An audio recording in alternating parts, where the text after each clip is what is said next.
Hi welcome to my YouTube channel.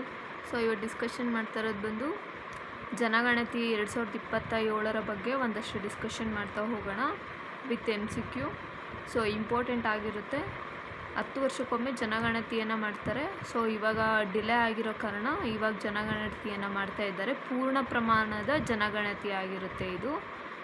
So ಅದರ ಬಗ್ಗೆ discussion ಮಾಡ್ತಾ ಹೋಗೋಣ. ಫಸ್ಟ್ ಕ್ವಶನ್ ಬಂದು 2027 ಜನಗಣತಿಯು ಭಾರತದ ಸ್ವತಂತ್ರದ ನಂತರ ಎಷ್ಟನೇ ಜನಗಣತಿ ಆಗಿದೆ ಅಂತಂದರೆ 16ನೇ ಜನಗಣತಿ ಆಗಿರುತ್ತೆ. 2027 ಜನಗಣತಿಯು ಸ್ವತಂತ್ರದ ನಂತರ 16ನೇ ಜನಗಣತಿ ಆಗಿದೆ. ಸೊ ಪ್ರಥಮವಾಗಿ ಫಸ್ಟ್ ಯಾವಾಗ ಅಂತಂದರೆ 1951ರಲ್ಲಿ ಫಸ್ಟ್ ಜನಗಣತಿ ನಡೆಯಿತು. 1881ರಿಂದ ಪ್ರತಿ 10 ವರ್ಷಕ್ಕೊಮ್ಮೆ ಜನಗಣತಿಯನ್ನು ನಡೆಸ್ತಾರೆ. ಸೊ 10 ವರ್ಷಕ್ಕೊಮ್ಮೆ ಜನಗಣತಿಯನ್ನು ನಡೆಸುವಂಥದ್ದು. ಫಸ್ಟ್ ಸ್ವತಂತ್ರ ಬಂದ ಮೇಲೆ ಫಸ್ಟ್ ಜನಗಣತಿ ಯಾವಾಗಾಗಿದ್ದು ಅಂತಂದರೆ 1951 ಆಗಿರುತ್ತೆ. ಇವಾಗ ಎಷ್ಟನೇ ಜನಗಣತಿ ಅಂತಂದರೆ 16ನೇ ಜನಗಣತಿ ಆಗಿರುತ್ತೆ. ಸೊ ಒಂದಷ್ಟು GK ಪಾಯಿಂಟ್ ನೋಡೋದಾದರೆ 1941ರಲ್ಲಿ ಜನಗಣತಿಯು 2ನೇ ವಿಶ್ವಯುದ್ಧದ ಕಾರಣದಿಂದ ಸಮಗ್ರವಾಗಿ ನಡೆಯಲಿಲ್ಲ. ಸೊ ಫಸ್ಟು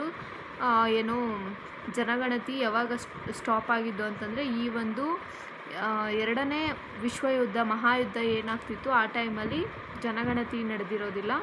ಸೊ ಹಾಗಾಗಿ ಇವಾಗ ಕೋವಿಡ್ ಕಾರಣದಿಂದಾಗಿ 2019ರಿಂದ ರೀಸೆಂಟ್ 2022ವರೆಗೂ ಕೋವಿಡ್ ಟೈಮೇ ಇತ್ತು ಅಂತ ಹೇಳ್ಬೋದು.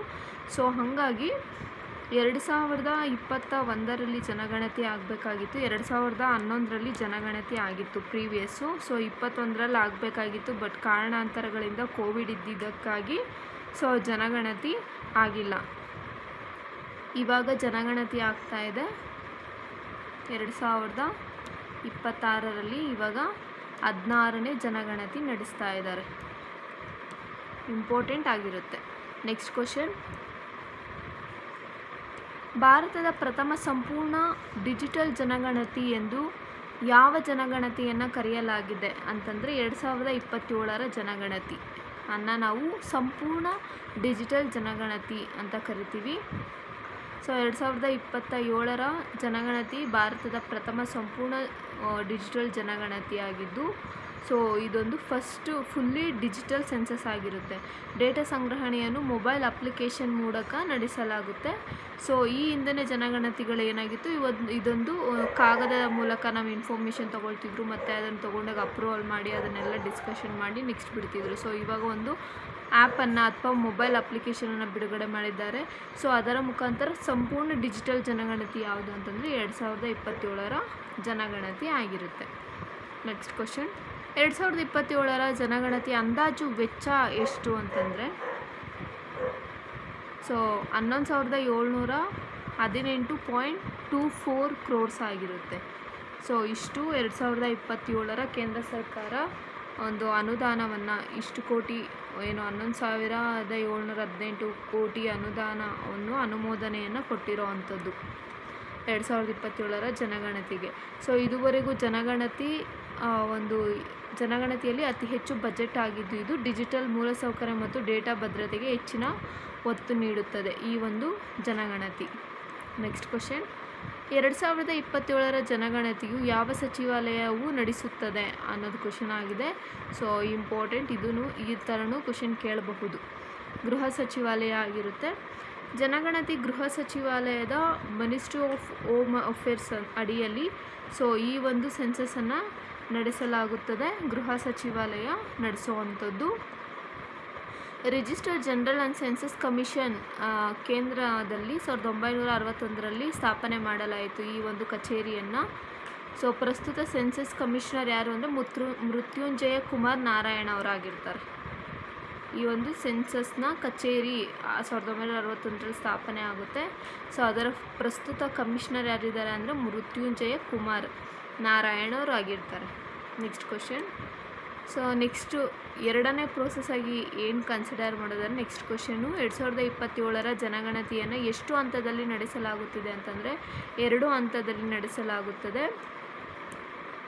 ಸೊ 2 ಹಂತದಲ್ಲಿ ನಡೆಸಲಾಗಿದ್ದು 2027 ಜನಗಣತಿ 2 ಹಂತಗಳಲ್ಲಿ ನಡೆಸಲಾಗಿದ್ದು, ಫಸ್ಟನೇ ಹಂತದಲ್ಲಿ ಮನೆಗಳ ಪಟ್ಟಿ ಮತ್ತು ಗೃಹ ಒಂದು ಜನಗಣತಿ ಏಪ್ರಿಲ್ನಿಂದ ಸೆಪ್ಟೆಂಬರ್ 2026ರವರೆಗೆ ನಡೆಸ್ತಾರೆ. ಫಸ್ಟ್ ಸೆಷನು ಅಥವಾ ಫಸ್ಟ್ ಹಂತ. ಎರಡನೇದಾಗಿ ಜನಸಂಖ್ಯೆ ಎಣಿಕೆಯನ್ನು ಯಾವಾಗಿಂದ ಸ್ಟಾರ್ಟ್ ಮಾಡ್ತಾರೆ ಅಂತಂದರೆ ಫೆಬ್ರವರಿ 2027ರಿಂದ ಸ್ಟಾರ್ಟ್ ಮಾಡ್ತಾರೆ. ಸೊ ಇನ್ನು ಸುಮಾರು 30 ಲಕ್ಷಕ್ಕೂ ಹೆಚ್ಚು ಸೆನ್ಸಸ್ ಕಾರ್ಯಕರ್ತರು ಈ ಕಾರ್ಯದಲ್ಲಿ ತೊಡಗಲಿದ್ದಾರೆ ಅಂತ ಹೇಳಲಾಗಿದ್ದಾರೆ. ಹೋಮ್ ಮಿನಿಸ್ಟರಿ ಒಂದು ಸಚಿವಾಲಯ ಏನಿದೆ, ಸೊ ಅದು ಹೇಳಿರುವಂಥದ್ದು. ನೆಕ್ಸ್ಟ್ ಕ್ವಶನ್, 2027 ಜನಗಣತಿ ಹಂತ 1 ಅಂದರೆ ಮನೆಗಳ ಪಟ್ಟಿ ಮತ್ತು ಗೃಹ ಜನಗಣತಿ ಅಂತ ಏನು ಕರೀತಾರೆ, ಅದು ಯಾವಾಗಿಂದ ನಡೆಸಲಾಗುತ್ತೆ ಅಂತಂದರೆ ಸೊ ಏಪ್ರಿಲ್ ಇಂದ ಸೆಪ್ಟೆಂಬರ್ 2026ರಿಂದ ಸ್ಟಾರ್ಟ್ ಆಗುತ್ತೆ ಅಂತ ಹೇಳಲಾಗಿದೆ. ಏಪ್ರಿಲ್ನಿಂದ ಸೆಪ್ಟೆಂಬರ್ 2026ರವರೆಗೆ ನಡೆಯಲಿದೆ. ಪ್ರತಿ ರಾಜ್ಯ ಮತ್ತು ಕೇಂದ್ರಾಡಳಿತ ಪ್ರದೇಶ ತಮ್ಮ ಅನುಕೂಲಕ್ಕೆ ತಕ್ಕಂತೆ 30 ದಿನಗಳ ಅವಧಿಯಲ್ಲಿ ಇದನ್ನು ನಡೆಸ್ತಾರೆ. ಸ್ವಯಂ ಎಣಿಕೆ 15 ದಿನಗಳ ಅವಕಾಶ. ಸ್ವಯಂ ಎಣಿಕೆ ಅವಧಿ ಮೇ 17ರಿಂದ ಮೇ 31ರವರೆಗೆ. ಸೊ ಕೆಲವು ಪ್ರದೇಶಗಳಿಗೆ ಇದನ್ನು ಹೇಳಲಾಗಿದೆ. ನೆಕ್ಸ್ಟ್ ಕ್ವಶನ್, 2027 ಜನಗಣತಿ ಹಂತ 2 ಅನ್ನು ಯಾವಾಗ ನಡೆಸಲಾಗುತ್ತೆ ಅಂತಂದರೆ ಫೆಬ್ರವರಿ, ಅಂದರೆ ಸೆನ್ಸಸ್ ಈ ಒಂದು ಜನಗಳನ್ನು ಅಥವಾ ಎಣಿಕೆ ಮಾಡೋದು ಇದನ್ನು ಯಾವಾಗ ಸ್ಟಾರ್ಟ್ ಮಾಡ್ತಾರೆ ಅಂದರೆ ಫೆಬ್ರವರಿ 2027ರಿಂದ ಸ್ಟಾರ್ಟ್ ಮಾಡ್ತಾರೆ. ಸೊ 2027ರಿಂದ ನಾವು ಸ್ಟಾರ್ಟ್ ಮಾಡ್ತೀರಿ ಅಂತ ಹೇಳಿ ದಿನಾಂಕ ಮಾರ್ಚ್ 1, 2027 ಆಗಲಿದೆ ಅಂತ ಸಹ ಹೇಳಿದ್ದಾರೆ. ಹಿಮಾಚಲ ಪ್ರದೇಶ, ಲಡಾಖ್, ಜಮ್ಮು ಆ್ಯಂಡ್ ಕಾಶ್ಮೀರ, ಹಿಮಾಚಲ್ ಪ್ರದೇಶ ಮತ್ತು ಉತ್ತರಾಖಂಡ್ ಉಲ್ಲೇಖದಂತೆ ಅಕ್ಟೋಬರ್ 1, 2026 ಈ ಪ್ರದೇಶದಲ್ಲಿ ಎಣಿಕೆ ಬಂದು 2026ರಲ್ಲಿ ನಡೆಯಲಿದೆ ಅಂತ ಹೇಳಿದ್ದಾರೆ. 2027 ಜನಗಣತಿ ಹಂತ 1 ಸ್ವಯಂ ಎಣಿಕೆ ಅವಧಿ ಎಷ್ಟು ದಿನಗಳು ಅಂತಂದರೆ 15 ದಿನಗಳು ಆಗಿರುತ್ತೆ. ಸ್ವಯಂ ಎಣಿಕೆಗಾಗಿ 15 ದಿನಗಳ ಅವಧಿಯನ್ನು ನೀಡಲಾಗಿದೆ. ನಾಗರಿಕರು ಮೀಸಲಾದ ವೆಬ್ ಪೋರ್ಟಲ್ಗಳ ಮೂಲಕ ತಮ್ಮ ಮಾಹಿತಿಯನ್ನು ಸ್ವಯಂ ಸಲ್ಲಿಸಬಹುದು ಅಂತ ಹೇಳಿ. ಸೊ ಈಗ 2027 ಜನಗಣತಿಯಲ್ಲಿ ಇದೇ ಫಸ್ಟ್ ಟೈಮ್ ಇದನ್ನು ಈ ಉಪಕ್ರಮವನ್ನು ಅಳವಡಿಸಿಕೊಂಡಿರುವಂಥದ್ದು. ನೆಕ್ಸ್ಟ್ 3ನೇ ಹಂತ ಯಾವುದು ಅಂತಂದರೆ ಜಾತಿ ಎಣಿಕೆ ಆಗಿರುತ್ತೆ. ಸೊ ಇದು 3ನೇ ಹಂತ ಆಗಿರುತ್ತೆ. 2027 ಜನಗಣತಿಯ ವಿಶೇಷತೆ ಏನು ಅಂತ ಹೇಳಿದ್ರೆ, ಸ್ವತಂತ್ರದ ನಂತರ ಮೊದಲ ಬಾರಿಗೆ ಜಾತಿ ಎಣಿಕೆಯನ್ನು ಮಾಡ್ತಾ ಇದ್ದಾರೆ. 2027 ಒಂದು ಜನಗಣತಿ ಸ್ವತಂತ್ರ ನಂತರ ಮೊದಲ ಬಾರಿಗೆ ಸಂಪೂರ್ಣ ಜಾತಿ ಎಣಿಕೆಯನ್ನು ಒಳಗೊಂಡಂತೆ, ಸೊ ಕೊನೆಯ ಬಾರಿ ಸಂಪೂರ್ಣ ಜಾತಿ ಎಣಿಕೆಯನ್ನು 1931ರಲ್ಲಿ ಬ್ರಿಟಿಷರು ಇದ್ರಲ್ಲ, ಸೊ ಆವಾಗ ನಡೆಸಿದ್ರು. ನೆಕ್ಸ್ಟ್ 1941ರಲ್ಲಿ ಕೆಲವು ಆಯ್ದ ಜಾತಿಗಳ ಮಾಹಿತಿಯನ್ನು ಮಾತ್ರ ಸಂಗ್ರಹ ಮಾಡಲಾಗಿತ್ತು. ಬಟ್ ಇದೇ ಫಸ್ಟ್ ಟೈಮ್ ಜಾತಿ ಗಣತಿಯನ್ನು ಸಹ ಮಾಡ್ತಾ ಇದ್ದಾರೆ ಈ ಸೆನ್ಸಸ್ಸಲ್ಲಿ. ಸ್ವತಂತ್ರದ ನಂತರ ಭಾರತದಲ್ಲಿ ಜಾತಿ ಎಣಿಕೆಯನ್ನು ಒಳಗೊಂಡ ಮೊದಲ ಜನಗಣತಿ ಯಾವುದು ಅಂತಂದರೆ 2027 ಜನಗಣತಿ. ಇದೇ ಫಸ್ಟ್ ಟೈಮ್ ನಡೆಸ್ತಾ ಇರೋವಂಥದ್ದು ಸ್ವತಂತ್ರದ ನಂತರ. ಓಕೆ, 2027 ಸ್ವತಂತ್ರದ ನಂತರ ಮೊದಲ ಜನಗಣತಿ ಆಗಿದ್ದು SC ST ಮಾತ್ರವಲ್ಲದೆ ಎಲ್ಲ ಜಾತಿಗಳು OBC ಜನರಲ್ ಎಣಿಕೆಯನ್ನು ಮಾಡಲಿದ್ದು, ಇಂದಿನ ಎಲ್ಲ ಜನಗಣತಿಯಲ್ಲಿ 1951ರಿಂದ 2001ರವರೆಗೆ ಕೇವಲ SC ST ಮಾಹಿತಿಗಳನ್ನು ಮಾತ್ರ ಸಂಗ್ರಹಿಸಲಾಗ್ತಿತ್ತು. ಸೊ ಈ ಸರಿ SC ST OBC ಜನರಲ್ ಎಣಿಕೆಗಳನ್ನು ಸಹ ಮಾಡಲಿದೆ ಅಂತ ಹೇಳಲಾಗಿದೆ. Cabinet committee on politics office ಎಂದು ಏಪ್ರಿಲ್ 30, 2025ರಲ್ಲಿ ಈ ಒಂದು ಜಾತಿ ಎಣಿಕೆಯನ್ನು ಅನುಮೋದಿಸಿದ್ದು, ಈ ನಿರ್ಧಾರ ಬಿಹಾರ ಮತ್ತು ಇತರೆ ರಾಜ್ಯಗಳಲ್ಲಿ ನಡೆದ ಜಾತಿ ಆಧಾರಿತ ಜನಗಣತಿ ಬೇಡಿಕೆಯ ನಂತರ ತೆಗೆದುಕೊಳ್ಳಲಾಗಿರುವಂಥದ್ದು ಈ ಒಂದು ಬೇಡಿಕೆಯನ್ನು. ನೆಕ್ಸ್ಟ್ ಕ್ವಶನ್, ಬ್ರಿಟಿಷ್ ಆಳ್ವಿಕೆಯಲ್ಲಿ ಕೊನೆಯ ಬಾರಿಗೆ ಸಂಪೂರ್ಣ ಜಾತಿ ಎಣಿಕೆಯನ್ನು ಯಾವ ವರ್ಷ ನಡೆಸಲಾಯಿತು ಅಂತಂದರೆ 1931ರಲ್ಲಿ ಈ ಒಂದು ಜಾತಿ ಎಣಿಕೆಯನ್ನು ನಡೆಸಲಾಗಿದ್ದು, ಬ್ರಿಟಿಷರು ಇದ್ದಾಗ 1931ರಲ್ಲಿ. ಸೊ ಇಂಪಾರ್ಟೆಂಟ್ ಆಗುತ್ತೆ, ಕ್ವಶನ್ ಕೇಳ್ತಾರೆ. ಯಾಕಂದರೆ ಇದೇ ಫಸ್ಟ್ ಟೈಮ್ ಜಾತಿ ಗಣತಿಯನ್ನು ಮಾಡ್ತಾ ಇರೋವಂಥದ್ದು ಸ್ವತಂತ್ರ ಬಂದಮೇಲೆ 2027ರಲ್ಲಿ. ಇದಕ್ಕೂ ಮುಂಚೆ ಯಾವಾಗ ನಡೆಸಿದ್ರು ಈ ಥರ ಅಂತಂದರೆ ಯಾವಾಗ 1931ರಲ್ಲಿ ಬ್ರಿಟಿಷರ ಆಳ್ವಿಕೆಯಲ್ಲಿ ಈ ಥರ ನಡೆಸಿರೋವಂಥದ್ದು. ಬ್ರಿಟಿಷ್ ಸರ್ಕಾರವು ಕೊನೆಯ ಬಾರಿಗೆ ಸಂಪೂರ್ಣ ಜಾತಿ ಎಣಿಕೆ 1931ರಲ್ಲಿ ನಡೆಸಿದ್ದು 1881 ಮತ್ತು 1931ರ ನಡುವಿನ ಬ್ರಿಟಿಷ್ ಪ್ರತಿ ಜನಗಣತಿಯಲ್ಲೂ ಜಾತಿ ಎಣಿಕೆ ಮಾಡುತ್ತಿದ್ದರು. ಸೊ 1931ರಲ್ಲಿ ಅವರು ಜಾತಿ ಗಣತಿಯನ್ನು ಮಾಡಿದ್ರಂತೆ. 1941ರ ಜನಗಣತಿಯ ಎರಡನೇ ವಿಶ್ವಯುದ್ಧ ಕಾರಣದಿಂದ ಸೀಮಿತವಾಗಿತ್ತು. ಸಂಪೂರ್ಣ ಜಾತಿ ಎಣಿಕೆ ನಡೆದಿಲ್ಲ. ನೆಕ್ಸ್ಟ್ ಕ್ವಶನ್, ಸ್ವತಂತ್ರದ ನಂತರ ಭಾರತದಲ್ಲಿ ಜಾತಿ ಎಣಿಕೆ ಅನುಮೋದನೆ ನೀಡಿದ ಸಂಸ್ಥೆ ಯಾವುದು ಅಂತಂದರೆ cabinet committee on politics office ಆಗಿರುತ್ತೆ. ಈ ಒಂದು cabinet committee on politics office ಪ್ರಧಾನಮಂತ್ರಿ ನರೇಂದ್ರ ಮೋದಿ ಅವರ ಸರ್ಕಾರ ಏಪ್ರಿಲ್ 30, 2025ರಂದು ಈ ಒಂದು ಜಾತಿ ಎಣಿಕೆಯನ್ನು ಅನುಮೋದಿಸಿದ್ದು. ಇವಾಗ 2027ರಲ್ಲಿ ಇದನ್ನು ನಡೆಸ್ತಾ ಇರೋವಂಥದ್ದು. ಗೃಹ ಸಚಿವ ಮತ್ತು ರಕ್ಷಣಾ ಸಚಿವ ಮತ್ತು ಎಕನಾಮಿಕ್ಸ್ ಅರ್ಥ ಸಚಿವರು ಮುಂತಾದ ಸಚಿವರು ಸೇರಿ ಇದನ್ನು ಅನುಮೋದನೆಯನ್ನು ಕೊಟ್ಟಿರುವಂಥದ್ದು. ನೆಕ್ಸ್ಟ್ ಸ್ಟೆಪ್ ಯಾವುದು ಅಂದರೆ ಡಿಜಿಟಲ್ ಸೌಲಭ್ಯಗಳು ಈ ಒಂದು ಡಿಜಿಟಲ್ ಜನಗಣತಿಯಲ್ಲಿ. ನೆಕ್ಸ್ಟ್ ಕ್ವಶನ್ ಅದಕ್ಕೆ ಸಂಬಂಧಿಸಿದಂಗೆ 2027ರ ಜನಗಣತಿಯಲ್ಲಿ ಡೇಟಾ ಸಂಗ್ರಹಿಸಲು ಯಾವ ಮಾಧ್ಯಮಗಳನ್ನು ಬಳಸಲಾಗುತ್ತದೆ? ಇಂಪಾರ್ಟೆಂಟ್ ಮೊಬೈಲ್ ಅಪ್ಲಿಕೇಶನ್ಸ್ ಮತ್ತು ಕಾಗದ ಫಾರ್ಮ್ಗಳು ಸಮಸ್ಯೆ ಇರುವವರಿಗೆ 2027ರ ಒಂದು ಜನಗಣತಿ ಡೇಟಾ ಸಂಗ್ರಹಣೆಯನ್ನು ಮೊಬೈಲ್ ಅಪ್ಲಿಕೇಶನ್ಗಳ ಮೂಲಕ ನಡೆಸಲಾಗುತ್ತದೆ. ಆದರೆ ಇಂಟರ್ನೆಟ್ ಸಂಪರ್ಕ ಅಥವಾ ಮೊಬೈಲ್ ಸೌಲಭ್ಯವಿಲ್ಲದವರಿಗೆ ಕಾಗದದ ಫಾರ್ಮ್ಗಳ ಸಹ ಲಭ್ಯವಿರುತ್ತದೆ.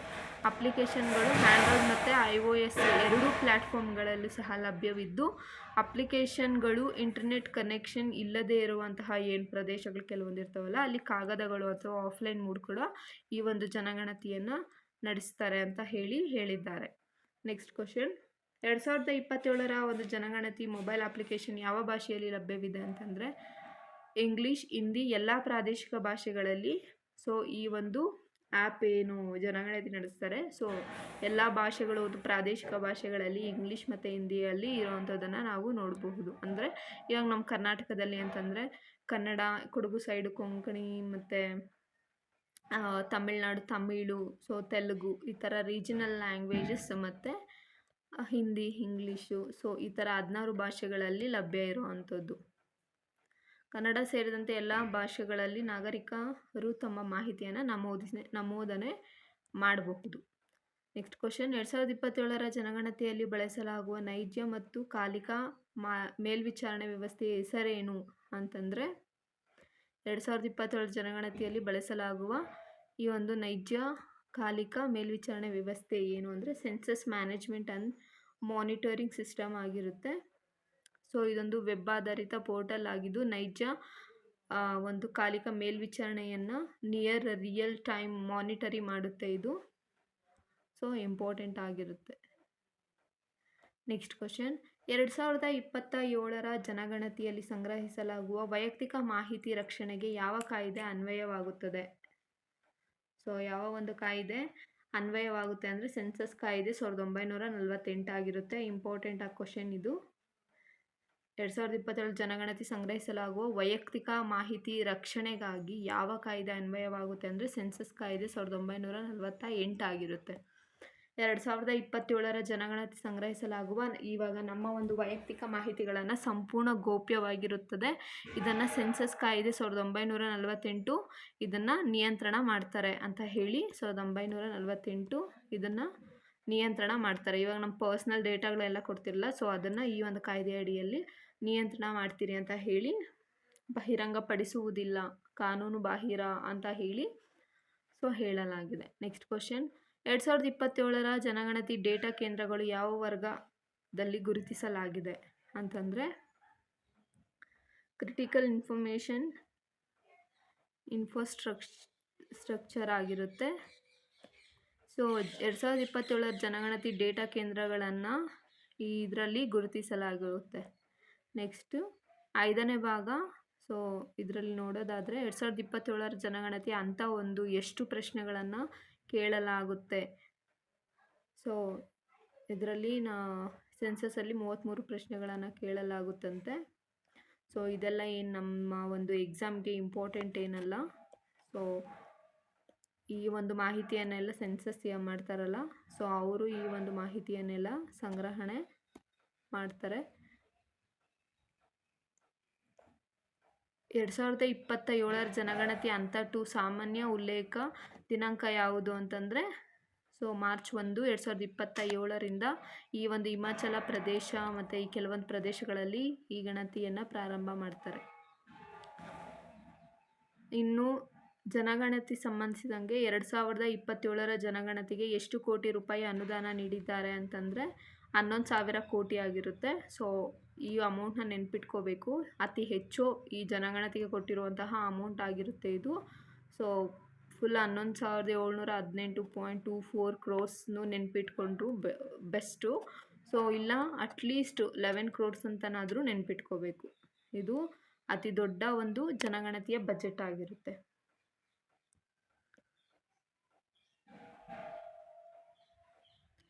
ಸೊ ಇದರಲ್ಲಿ 30 ಲಕ್ಷ ಒಂದು 3 ಬಿಲಿಯನ್ ಸೆನ್ಸಸ್ ಕಾರ್ಯಕರ್ತರು ಇದರಲ್ಲಿ ವರ್ಕ್ ಮಾಡ್ತಾ ಇದ್ದಾರೆ ಅಂತ ಹೇಳಿದ್ದಾರೆ. 2027 ಜನಗಣತಿ ನಡೆಸುವ ಅಧಿಕೃತ ಅಧಿಸೂಚನೆ ಯಾವಾಗ ಪ್ರಕಟಗೊಳ್ಳುತ್ತೆ ಅಂತಂದರೆ ಜೂನ್ 16, 2025ರಲ್ಲಿ ಇದನ್ನು ಪ್ರಕಟಗೊಳಿಸ್ತೀರಿ ಅಥವಾ ಹೇಳ್ತೀರಿ ಅಂತ ಹೇಳಿದ್ದಾರೆ.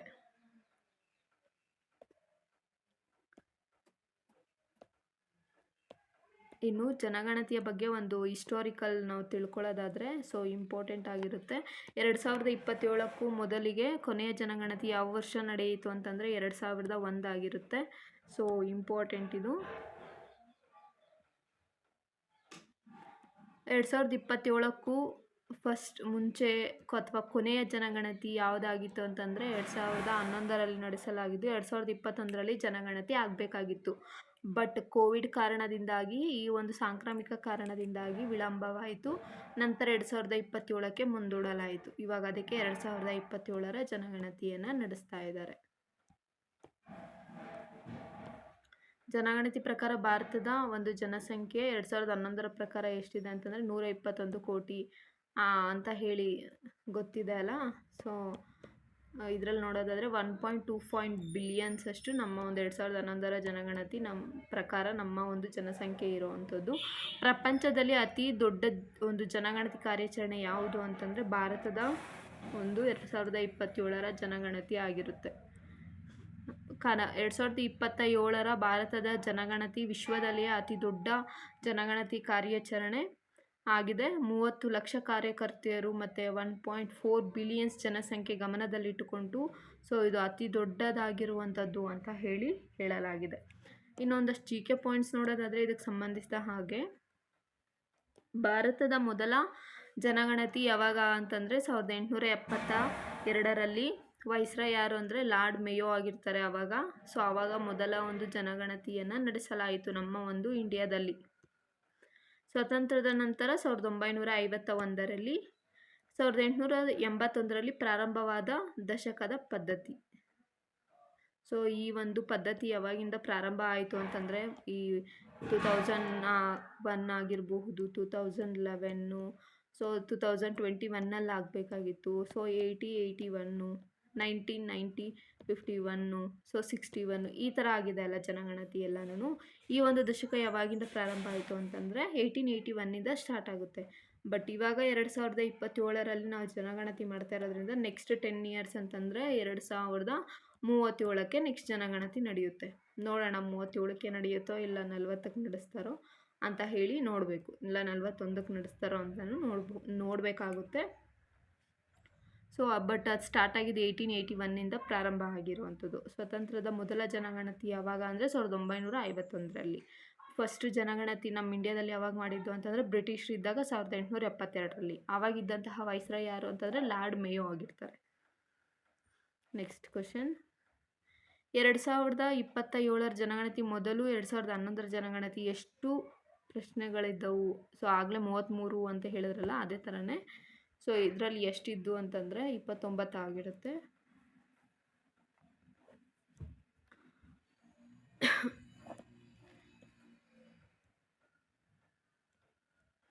ಸೊ ಇನ್ನೆಲ್ಲ ಇದೆಲ್ಲ ಇದಕ್ಕೆ ಸಂಬಂಧಿಸಿದ್ದು ಜನಗಣತಿಗೆ ಸಂಬಂಧಿಸಿರುವಂತಹ ಒಂದು ಅವರಿಗೆ ಸಂಬಂಧಿಸಿದ ಒಂದಷ್ಟು ಮಾಹಿತಿ ಆಗಿರುತ್ತೆ. 2027 ಜನಗಣತಿ ಅಂತ ಒಂದು ಮನೆಯ ಪಟ್ಟಿಯನ್ನು ಆಲ್ರೆಡಿ ಇವಾಗ ಇದು ಮಾಡಿರ್ತಾರೆ. ಏನದು ಮನೆ ಹತ್ರ ಬಂದು ಮನೆಯ ಒಂದು ಎಷ್ಟು ಮನೆಗಳಿದ್ದಾವೆ ಅಂತ ಹೇಳಿ ಸೊ ಇದನ್ನು ಕಲೆಕ್ಟ್ ಮಾಡಿರ್ತಾರೆ ನಿಮಗೆ ಗೊತ್ತಿರೋ ಹಾಗೇ.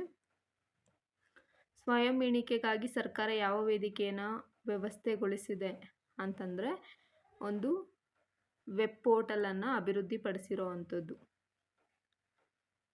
ಸ್ಮಾರ್ಟ್ಫೋನ್ಗಳ ಮೂಲಕ ನಾವು ಜನಗಣತಿ ಸೆನ್ಸಸ್ಸನ್ನು ಇದು ಮಾಡಬಹುದಾಗಿದೆ. 2027 ಜನಗಣತಿ ಸೆನ್ಸಸ್ ಹೌಸ್ ಎಂದರೇನು ಅಂತಂದರೆ ಯಾವುದೇ ಕಟ್ಟಡ ರಚನೆ ಅಂದರೆ ಯಾವುದೇ ಕಟ್ಟಡ ಬೇಕಾಗಿಲ್ಲ ಅಥವಾ ಯಾವುದೇ ಭಾಗವಾಗಿ ಆವರಣ ಬೇಕಾಗಿಲ್ಲ.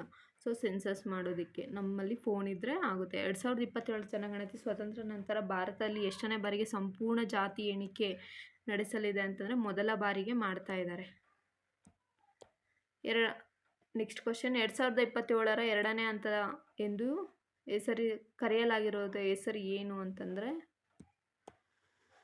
PE ಪಾಪ್ಯುಲೇಷನ್ ಎನುಮಿಷನ್ ಆಗಿರುತ್ತೆ.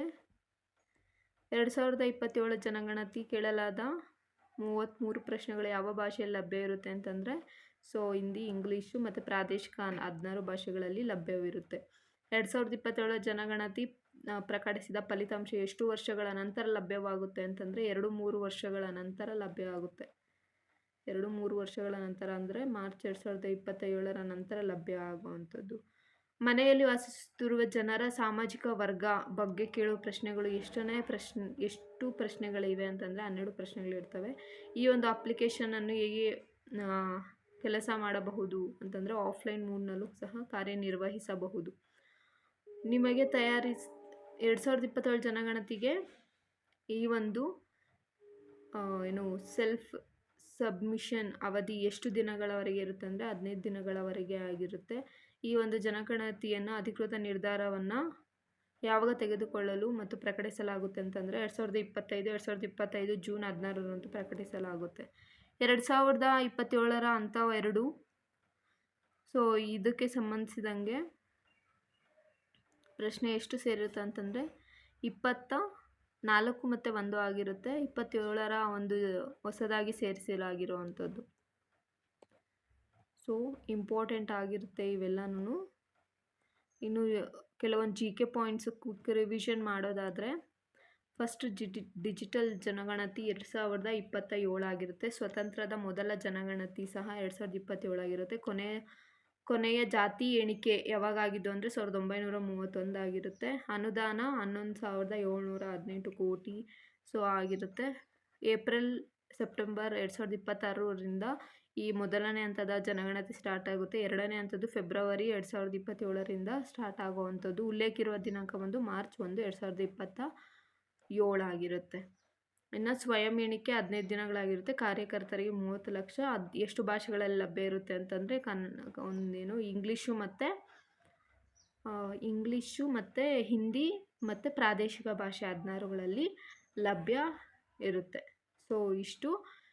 ಇನ್ನು ಇದಕ್ಕೆ ಸಂಬಂಧಿಸಿದಂಗೆ ಯಾರು ಇದಕ್ಕೆ ಇದನ್ನು ನೇಮಕ ಮಾಡಿದ್ದಾರೆ, ಏನು ಹೇಳ್ತಾರೆ ಅದನ್ನು ಲೋಗೋಸ್ ಅಥವಾ ಅವರಿಬ್ಬರ ಹೆಸರು ಏನು ಅಂತಂದರೆ ವಿಕಾಸ್ ಮತ್ತು ಇನ್ನೊಬ್ಬ ಅವರು ಫೀಮೇಲ್ ಮತ್ತು ಮೇಲ್ ಹೆಸರು 2 ಹೆಸರುಗಳಿರ್ತವೆ.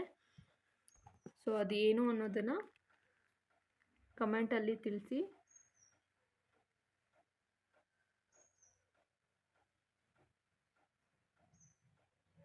ಇನ್ನು ಇದು ಎಷ್ಟನೇ ಸೆನ್ಸಸ್ ಅಂತಂದರೆ 16ನೇ ಸೆನ್ಸಸ್ ಆಗಿರುತ್ತೆ. ಯಾವುದು ಇದು 16ನೇ ಸೆನ್ಸಸ್ ಆಗಿರುವಂಥದ್ದು. ಇಂಪಾರ್ಟೆಂಟ್ ಆಗಿರುತ್ತೆ.